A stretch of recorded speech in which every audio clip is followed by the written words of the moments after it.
Let us start today's video with having a look at a question. If you could choose between living like the richest and most powerful person in the world, say 300 or 400 years ago, say like George Washington, or living today as a normal middle-class person from a country like New Zealand, Denmark, or Canada, well, which one would you choose?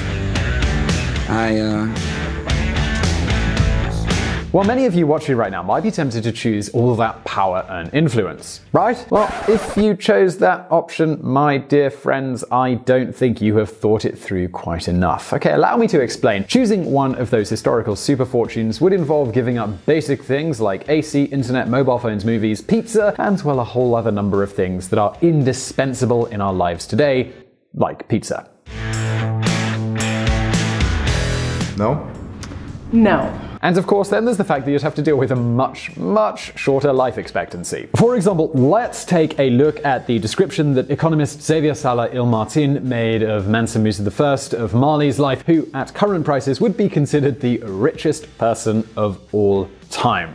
It took several months for Mansa Musa to travel the 5,000 kilometers that separate Mali from Mecca on horseback, a trip that, by modern plane, would take about 6.5 hours. His palaces had no air conditioning, no access to Google, and his children couldn't play with a PlayStation or a Wii. To communicate with his colleague, the Sultan An-Nasir of Cairo, Mansa Musa had no WhatsApp, Facebook, or mobile phone. Of course, he was never able to cure a headache with an aspirin.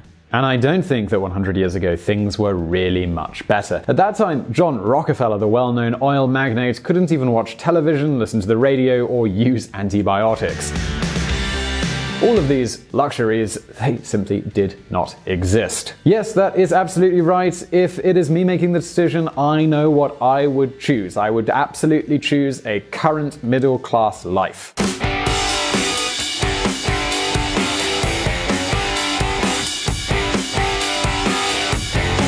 Indeed, I would avoid going back to the past as much as I possibly could, because saying things were better back then simply isn't true. Of course, all of this shouldn't really surprise you either. After all, innovation, technological development, they've always been the main drivers for improving people's quality of life. Picture and sound come in together just like that. Well, regarding this, I do have some good news for you, and also, unfortunately, I've got some bad news. The good news is that all evidence suggests we are on the threshold of a new era of revolutionary changes that only seemed possible in science fiction novels previously. Cars and trucks that drive themselves, biotechnology, robotics, nanotechnology, artificial intelligence, or simply the ability to share knowledge on a massive scale through the cloud. These are just a few of the huge changes that are absolutely going to be coming. The bad news is that several experts state that both the speed and depth of these changes have been slowing down for decades. This means that all these technological miracles could take a long time to arrive, or actually might never even arrive at all. The Big Break. The last 20 years of the 19th century and the first 50 of the 20th century were something like a golden age of innovation. The changes that occurred in those few decades were so great that even today, they seem like magic. See, many technologies were developed in those times, such as the automobile, airplanes, antibiotics, electricity, nuclear energy, insecticides, and many more things that really did change people's lives forever. With all of these changes, in a little more than 50 years, humanity stopped riding on horses and found themselves able to travel to the moon. 2, 1, 0. One small step for man, one giant leap for mankind. To put things into perspective, let's have a look at the airplane's evolution. This went from being something like this at the beginning of the 20th century to something like this in the 50s.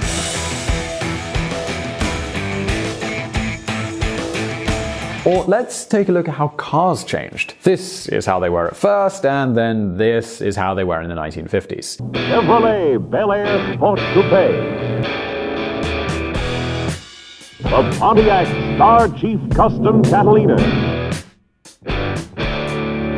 We could even mention the microwave, a technology that in a short time went from being a theory to being used in large radar panels and in virtually every kitchen. And then there's electricity. We went from candles to light bulbs. And in a short amount of time, communications went from carrier pigeons to the first telegraph and the telephone. It came soon after that. In other words, we are talking about a spectacular rate of technological development. However, since then, let's just say that they've improved, but not really so much. Planes, they are basically still the same. Now, they are safer and they are more comfortable, but it's still the same technology. In fact, we could say that the only field where several disruptive innovations have occurred has been in the digital world. So now, Xavier, the only question we really need to answer is, well, what actually happened? Why are things going full steam in the digital world and not so much in the other fields? Well, some people like Peter Thiel have a clear idea why. Check this out. I think we've had a lot of innovation in computers, information technology, internet, mobile internet, in the world of bits. Not so much in the world of atoms, supersonic travel, space travel, new forms of energy, new forms of medicine, new medical devices, etc. I would say that we lived in a world in which bits were unregulated and atoms were regulated. Peter Thiel. Alright, so wait a minute. Is Peter Thiel saying that some bad regulations are holding innovation back? Well, you know, he's not actually the only one who's saying this. Many experts argue that innovation has been facing what could be called an almost perfect storm for years. This is a storm composed of, among other things, excessive regulations, patents, and way too much prudence. And of course, when we talk about halting innovation, we need to know we are talking about nothing less than halting progress. We are slowing down technologies that could greatly improve our lives, from taking planes in space to the cure for cancer.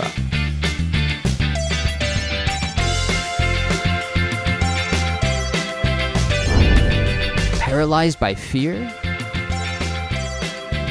Yes, so it is true, regulations do aim to improve safety and the quality of life for citizens, but intentions are one thing and results, they're something completely different. Politicians often forget that regulations also have negative consequences, and of course, if there are a lot of regulations, consequences can be quite negative. Let's take a look at, for example, what is happening in the pharmaceutical research industry in the European Union, which is of course a world leader in terms of regulations.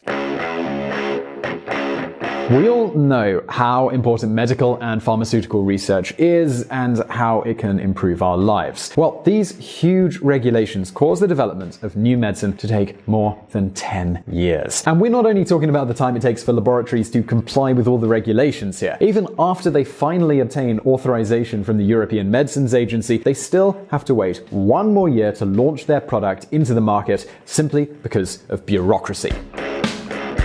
And of course, this all has pretty major consequences. For one, they are greatly delaying the innovative process, which is extensively based on past experience. For another, they make research incredibly expensive. We're talking about 10 or 12 years investing a lot of money without the chance of earning anything.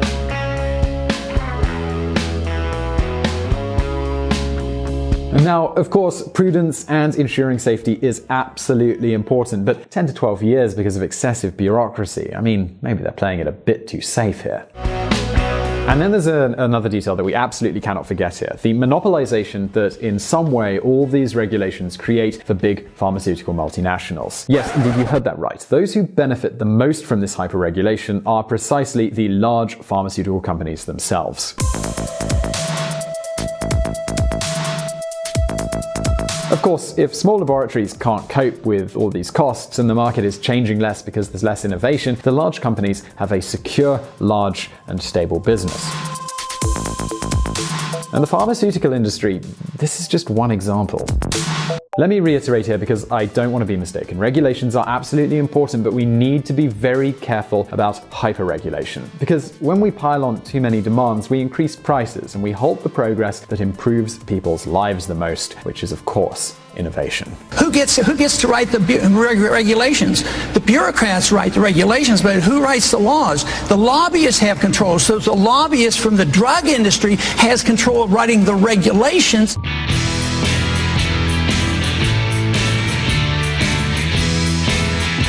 Another good example of all of this is mobile technology. Did you know that this technology was first developed in the 1940s? Yeah, that's right. Mobile communication, it's really not as new as it seems. In the 1940s, the MTS, mobile telephone service, began to be developed. It was a standard that used radio waves to connect a landline with a mobile phone. But of course, now you may be wondering, well, why the hell did it take so long for this technology to mature? I mean, at the end of the day, the first modern mobile phones didn't appear until the late 80s and didn't become popular until the late 90s. Well, the answer to viewer comes from political class and regulations.